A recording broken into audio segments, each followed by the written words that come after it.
मेरो यो बिहानको मिनी ब्लगमा हजुरहरूलाई सबैलाई वेलकम छ साथीहरू।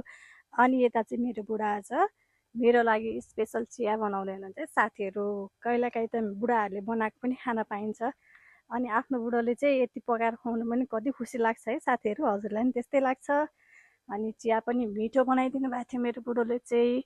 म चाहिँ आज भ्याइरहेको थिइनँ, म चाहिँ सानोलाई र ठुलोलाई खुवाइभ्याइ गर्दै थिएँ। अनि बुढोले चाहिँ यता मलाई चिया बनाइदिनुहुन्छ है साथीहरू। अनि म त्यस पछाडि चिया खाएर तलतिर झरेँ। तलतिर झरेर चाहिँ आँगनलाई मजाले सफा गर्ने बेला भएको थियो।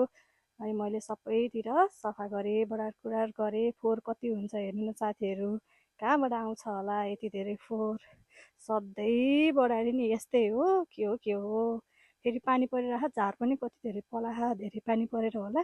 अनि फेरि बढार्ने पनि यति धेरै ठुलो छ कि आँगन पनि।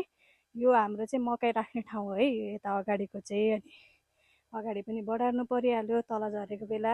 मैले चाहिँ सबैतिर बढारकुँडार गरेँ, सरसफाइ गरेँ।